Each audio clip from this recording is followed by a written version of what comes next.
Hello, everybody, and welcome back to another episode of the Walk and Talk podcast. I hope everyone is well. I hope you've all been enjoying the spring sunshine and all the good vibes of all the warm weather we've been having. Have you had that first joyful dog walk where you go out without even wearing a coat for the very first time yet? Have you done that? I absolutely love this moment every single spring. It fills me with such joy. I can literally remember the day it happened last year, the first dog walk I went on without my coat. And I just remember just walking through the woods, just feeling like life doesn't get any bloody better than this. It's so nice when you can just head out with the dogs and suddenly, after months and months of trudging through the wind and the rain and the mud, and then all the muddy paw prints when you get home, and the toweling down of the dogs and the frozen fingers and everything else, it is so nice to just step outside and actually feel the sun is warm on your skin and the birds are singing and life feels amazing, and finally it all just feels worth it. Well, that's my narrative anyway, because I live in England and the wet winter dog walks here are bleak. They are dark and miserable, and they always make me question most of my life choices, to be honest. But then spring rolls in. Suddenly, I remember actually, I do love going out adventuring with my dogs after all. I do. I just hate the 3 solid months of rain and gloom that are involved. Anyway, enough weather chat. It's not what we're here for, is it? We are here to deep dive the world of dogs, as usual, in some kind of hopefully interesting or useful way. And today, that way is basically in response to a question that I got asked in my DMs about prey drive. Now, I get a lot of DMs and I don't have time to reply to every single one. I really wish I could. But sometimes, if I see a topic come up enough times, or someone asks me in particular if I can like point them towards a good resource for a particular topic that they're asking about, and then in attempting to find something to point them towards or whatever, I realize that actually it looks like I haven't produced any kind of useful resource on that topic yet, God forbid, then I basically add it to the podcast to-do list, because if people are asking about it, then that means people want to hear about it, right? And so, with that in mind, today's topic is definitely one I've been asked about more than once. And I also think it's one of the most common areas where people just get stuck and where people end up feeling the most frustrated and sometimes just generally like the most hopeless. And basically, that is when it comes to their dog's prey drive, or you might have heard it called chase drive, right? So basically, it is that moment when your dog just locks onto something, usually because that something is moving or has moved in a certain way, whether that is a squirrel or a cat or a bird or a cyclist. And then it's like they have just completely left the building, like their brain has checked out. You could have the most beautiful engagement with them in the world 5 seconds before, and then suddenly you've got absolutely nothing. No recall, no responsiveness. They don't even know what their own name is. It feels like they have absolutely no awareness of you or your existence or the fact that you ever existed whatsoever. And it can feel super disheartening, especially if you've been putting the work in, right? Putting the hours in, doing all the training. Like you've got pockets full of chicken and hot dogs and you're getting absolutely nothing back. So, in today's episode, I thought we could properly unpack this. So, we're going to talk about what prey drive actually is from a behavioral and a neurological perspective. We're going to explore why it feels so powerful, why it can override absolutely everything else, and why, in many cases, it feels like traditional training advice basically just doesn't really seem to touch it. And then, most importantly, we're going to get into the bones of how we actually work with it. And I don't mean like how to suppress it or battle with it or extinguish it and just pretend it shouldn't exist because it's inconvenient to us as owners. We don't like it.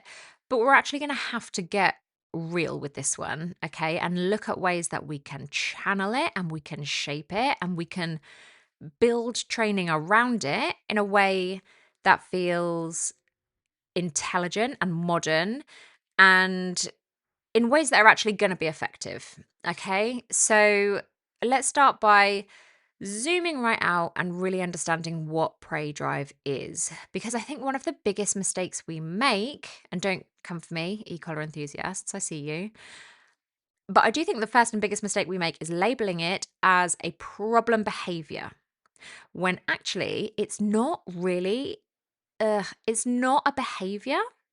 It's more like a system that your dog operates, right? So, what does that even mean? Well, I really need you to think differently about choices that your dog makes when we have a predatory drive involved in the situation, because prey drive is part of your dog's innate behavioral circuitry. It is literally something they are wired with. It is not something that they have consciously chosen, and it is not something they have learned. Okay, it sits within what we call the predatory motor pattern. And this pattern exists across multiple species. And it's essentially a sequence of behaviors that in the wild would lead to hunting and capturing prey, because this is essential to sustaining life, right? And that sequence typically looks something like this. So it starts with orienting. So the dog notices and orients towards the target. Then we move on to eyeing the prey. So the dog watches and it locks on and it like tracks the movement and the direction. Then we move on to stalking, which is self-explanatory, I guess. This is basically, that careful following of the prey that comes before the chase, which again, I think is pretty self-explanatory. That is that explosion of speed. Then we have the grab bite, because basically we need to stop the prey from escaping, right? As soon as we catch up to it. Then we have the kill bite. So let's make that permanent. Let's make it so the prey definitely is not going anywhere and it's going to be our dinner. And then we have the act of dissecting, and I'm sure many of you will have experienced your dogs doing this with their stuffed toys at home, or God forbid, your sofa cushions, much to the dismay of everyone. And then finally, obviously, they consume the prey. They get fed, they fill their belly, sequence complete, job done. Now, obviously, in our pet dogs, we very often don't get to see the full sequence play out like that. Thank goodness, because I actually think I might be traumatized if I did. But what we do see is that different breeds have been selectively bred to emphasize different parts of that chain. And we know this, don't we? Right. So, for example, herding breeds will be very, very strong in the orienting and the eyeing and the stalking phases, which is what gives us that intense focus and sort of like obsessive like nature almost, and that freezing and all of that desire that they have and that ability that they have to control movement in the environment. Okay. Sight hounds, alternatively, are incredibly strong in the chase phase, that explosive high speed pursuit. That's why, that's why it's the greyhounds at the racing. Yeah. Not that I agree with that, but anyway, we're not going to go off topic there. Terriers often have really strong grab bite and kill bite tendencies, which I can definitely vouch for. So I had a little terrier cross in my 20s, God rest his soul. And compared to all my other dogs that I've ever had, who, you could throw a toy for and they would do exactly what you'd expect. They would run after it, they would retrieve it, bring it back, like drop into a play barrel, ready to go again. Now, with my little terrier, we would do the same thing, grab a toy, throw him a toy. You're playing with the dog of an evening, and he would chase after the toy. He would grab it, growl at it, shake it to pieces, throw it into the wall a couple of times, like really, really fuck this toy up. And then when he was satisfied, he would just drop it, and then he would trot back over to us, like completely empty handed, empty mouthed, nothing to offer whatsoever. Like, okay, guys, you'll be pleased to know I've killed that little bastard. What's next? Where's the other one? Is there any more? And so we would have like a little pile of these rat toys, and we would throw them one at a time. He'd go out there, he'd kill them all, and then he'd come back, and then we would have to go to the end of the hallway and collect all of these little dead toys and bring them back and pile them up next to us so that we could do it all again and he could kill them all again, because that's basically what he was most driven to do. He was not interested in retrieving them in the slightest. He just wanted them dead. So basically, what all that means is that when your dog reacts to movement in the way that they do, when they lock onto a squirrel and they absolutely lose their mind and they take off, they're not being naughty, not at all. They are just running a deeply ingrained behavioral program or system that has been reinforced. I was going to say over generations of breeding, but like, since the dawn of time, right? This is what keeps them alive.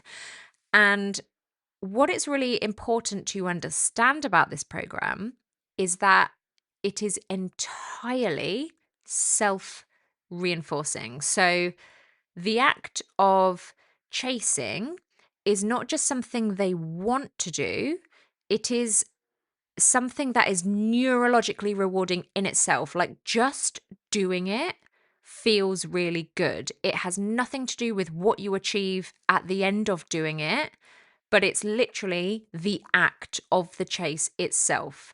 That is the reward.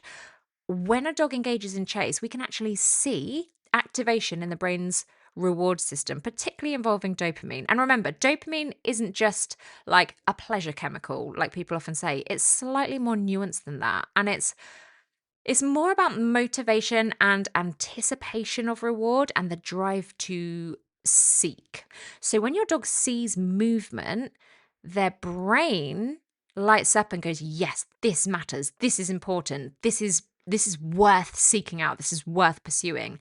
And the chase itself then becomes reinforcing, regardless of whether they ever catch anything. Your dog could never successfully catch a single thing that they have chased, and they will forever enjoy that chase, which kind of goes against what we traditionally know already about training dogs and how dogs learn, right? Because what we know is that if we can remove the reinforcement from a behavior, so if your dog is constantly jumping up at you because they like getting the attention, and you remove all that attention, we do that because eventually we know the behavior is going to stop. It's going to die out because there's no reinforcement. But you cannot remove the reinforcement from the chase because the chase is the reinforcement. It's so innate, which is basically why you can't just like out treat prey drive in the moment that is happening, because you are competing with a system that is internally rewarding. It's deeply wired and it's incredibly fast paced. So to say that your dog is choosing the environment over you in that moment actually needs a bit of a reframe. And we need to step back and take the emotional weight out of it, because actually it's not really a fair fight. Your dog is not really making a choice per se. They're just doing exactly what their brain and their body have evolved to do. So then, if we just begin by accepting that, the question becomes, what then do we do about it? What can we do about it? Because we do still need some practical solutions, right? We still need to be able to walk our dogs safely, to have some level of recall, to not feel constantly on edge every time something in the environment moves. And this is where I think a lot of training advice falls short, because it tends to focus on control in the moment. So you might be told to call them away or use a higher value reward, like fill your pockets with the juiciest, smelliest thing you can think of, or correct the behavior, punish it, give it an aversive, or you need to get their attention back. You need to flip their focus away from that and back to you, and then you'll have control. But if you think about what we've just discussed, essentially, the speed, the intensity, the neurological, deeply ingrained reward, trying to fix this in the moment that it's already happening is going to be too late. So the real work actually needs to happen before that moment ever occurs. And there are three big pillars that I basically want to walk you through in this episode today that hopefully are going to help with that. So, the first of these is fulfillment, because if your dog has a strong predatory system, we need to give that system an outlet. We just have to. It's non negotiable. And I've seen this fact overlooked or ignored or just completely disregarded so many times, where we try to just suppress the behavior in the real world, but we then don't give the dog a structured way to express it elsewhere. And all that creates is tension. So, one of the most powerful things I think you can do, first and foremost, is build intentional chase based play into your dog's life, into their routine. And this includes things like flirt pole work, structured games of tug, maybe chase and catch games. If you want to go and look at some toys that are designed specifically to work with this kind of stuff, if you go to Tug Enough, I'm guessing it's just tugenough.com, but there's a brand called Tug Enough who make the best range of dog toys and interactive dog toys. If you've never heard of them, definitely Google them, check them out. I actually do have a discount code for these guys, and I've worked with them for like donkey's years, because I think their toys are so good. My dogs absolutely love them. So I will drop that code in the show notes. Anyway, basically, you are looking for anything where your dog gets to engage in elements of the predatory sequence in a controlled, appropriate way. And what's really important here is that you are not just letting them go wild, right? But you are actually building layers of control into the game. So these might be start cues, stop cues, moments of stillness, moments of re-engagement with you, anything that you can interject that ultimately is going to help the dog learn that the presence of prey-like movement doesn't just automatically mean disconnect and go absolutely rogue, but eventually it starts to mean engage in a system that still includes the human. And this is basically the first place where we start to shift the picture. Now, the second pillar is what I would call orientation and patterning, because one of the biggest challenges with prey drive is how quickly it takes over, just in a flash. So we need to build patterns that can sit underneath that. Patterns of orienting back to you, patterns of checking in, patterns of movement that include you as part of the loop. And this is where I think your engagement work becomes absolutely critical, but it needs to be done with intention. So it's not just my dog looks at me when I say their name in the kitchen, but we need way more than that. We need engagement that is actually going to hold up in the presence of low level distractions, and then medium level, and then gradually up in the game and up in the game, and actually doing that work. I cannot stress that enough. Actually doing the work. And there is work involved in that. And being realistic and getting the reps in and actually upping everything that you're practicing outside of the situation. Because realistically, those of us who have done engagement work, be brutally honest with yourself now. Have you really, truly proofed it up to the level that you want it to perform under pressure at?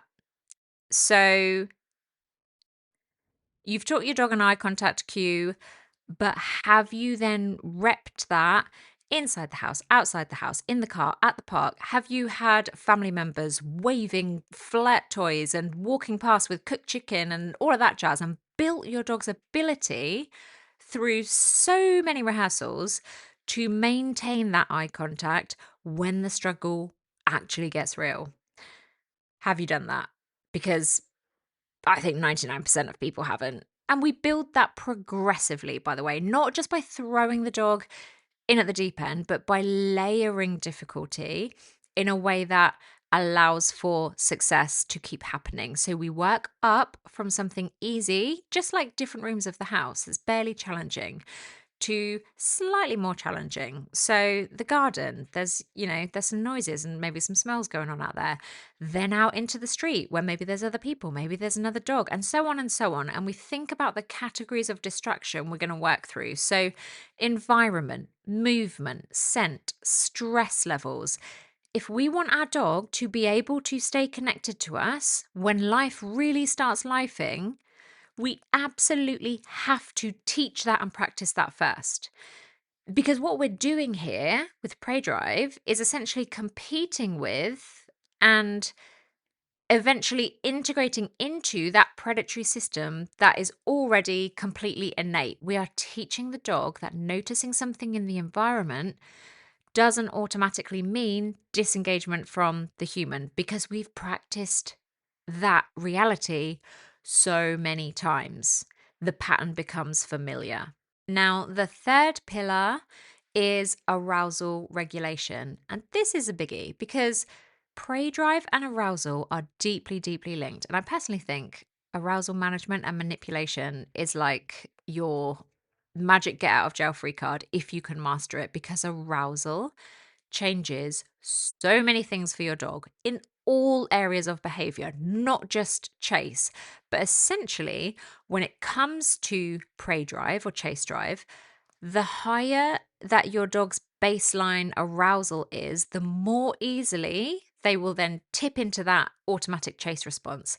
And the harder it will be for them to then come back out of that. That's two things that high arousal is working to deliver in your dog's brain, that basically neither of which sit in your favor, right? So if you have a dog who is constantly switched on, constantly scanning, constantly absolutely ready to react, they're really hyper vigilant, they're really highly strung, that's not really just a prey drive issue. That is also a nervous system regulation issue. So we need to then look at the dog's overall lifestyle.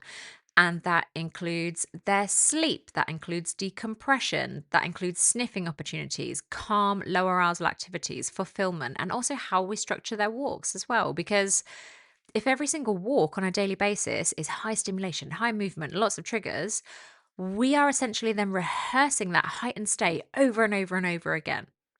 Whereas if we build in strategic moments of slowness and stillness and regulation, we start to give the dog a different baseline to operate from, which in turn then makes everything else easier to manage. So, yeah, arousal is definitely a really, really important piece of the puzzle.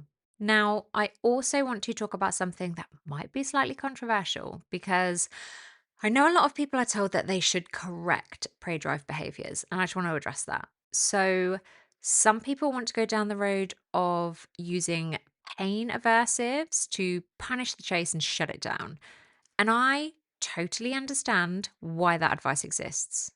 Because on the surface, it can suppress the behavior. But the problem with that strategy is it's not touching the underlying system. It doesn't remove the motivation for the behavior. And so, in a lot of cases, it can actually end up creating conflict or frustration, which actually increases arousal and then just makes that behavior even more explosive over time. So, what we're aiming for really is not suppression, but transformation. We take something that is already incredibly powerful and we just harness it and we make it work for us instead. So we build control within the drive rather than trying to eliminate the drive altogether. And meanwhile, we provide a wealth of other safe outlets for that drive so it doesn't just like bubble up under the surface with nowhere to go and then eventually explode. Because your goal is not to have a dog who never notices movement or never responds to it, but to have a dog who can notice movement and can still stay connected to you anyway. So, practically, then, what does this look like on a walk? I would say it looks like managing your distance from these visual triggers so your dog is not constantly being pushed over threshold. So, be realistic. There is a particular park in my city where I live that is absolutely chock full of squirrels, chock full of the little bastards everywhere. And do you know what? These squirrels have actually got balls because they're not just your average squirrels, right? They will literally prance about all over the grass all day long, like they're not shy, until a dog is like a meter away. They have absolutely no nuts to give, and then they'll run. Then they'll just flick your dog the bird from halfway up the nearest tree trunk. And you know what? When my dogs are young, I don't walk them there. I just don't. I just don't put them through. It's not worth it. It's asking too much. There's a million other places, within a 5-minute drive from my house or just walking out of my front door where we can walk that are equally as lovely, if not more so, where the challenge is infinitely smaller. So, why have a frustrating walk when you can just have an easier one elsewhere? I would also say that when you are out there in the thick of it, really pay attention and look for the early signs. So, the orienting or the very slight tension, and then prioritize working or training there at that point rather than waiting for the full chase response. And another one I think maybe slips people's minds is remember to reinforce disengagement, not just engagement. So mark and reward the very moment your dog almost made a bad choice, but then they manage not to. Don't just obsess over achieving absolute focus and perfection, or you will find yourself perpetually disappointed. Like maybe they didn't manage to, look back at you and give you that eye contact, but they did manage to look away from the squirrel or the bird or whatever it was. Mark and reward that anyway, because that is still golden. And finally, I think just make sure you are being really honest about your dog's current level and not expecting them to perform in environments they're just not ready for yet. Like I said, for us, Central Park turns my 2-year-old dog into someone he frankly really doesn't want to be. So for now, we don't walk there.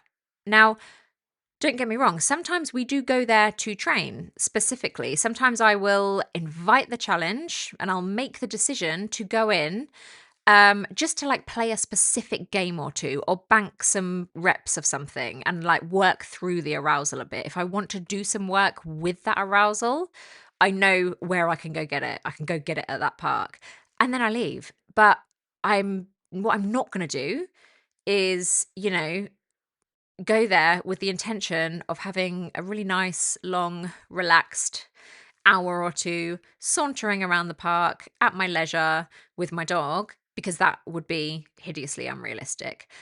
Because truly, this kind of stuff is not a quick fix. It's not something that you're just going to fix over the weekend with 3 top tips or whatever. It is long-term skill building. It's nervous system work, and that takes time. It's behavioral patterning, and that takes time. It's relationship building, and that goes on forever, right? It's literally all of the things, all of the work. And when you accept that and you stop just looking for the magic trick, you can actually lock in and commit to the work of building something much more robust. So, if any of this resonates with you, if squirrels are your enemy, if this is your number one struggle right now, instead of seeing prey drive as the thing that just ruins everything, I would really invite you to see it as an opportunity. See it as your next challenge, because it's actually a fantastic opportunity to refine your skills and really do some powerful work. Like I said, I'm not going to Central Park at the moment for an ice cream and a wonder, but I will go in there to train. And it always, without fail, begins by being super challenging and maybe a little bit frustrating. But actually, by the time I leave, we have usually achieved some absolutely incredible things. And that feeling, when you've had a session like that, Matt, if they bottled that feeling and sold it, I would buy it. I absolutely would, because in my opinion, there is nothing else like it. But the good news is you can actually just go and get it. You can go and get it for free by just shifting your mindset, embracing the challenge, embracing the adventure ahead, and getting excited about diving in and doing the work. Anyway, I think that's enough for me. Thank you so much for stopping by and listening today. If you found this episode in any way helpful at all, I would love you to share it with someone who is currently being dragged towards a squirrel somewhere against their will. And if you are interested in any way in going deeper into building engagement, orientation, and that kind of connection that actually holds up in the real world, I do have my 21-day engagement training course available on the website listendogtraining.com, which is designed to take you through that process step by step. And I also have my online training club, which is a monthly membership where you can join in. We do weekly lessons, we do Q&As, we do troubleshooting, we do all the good stuff in there. But for now, I will love you and leave you. I hope you enjoy the rest of your dog walk. If that's where you are, I hope you enjoy the rest of your week. I hope it's squirrel free. And I will see you same time next week for another episode of The Walk and Talk.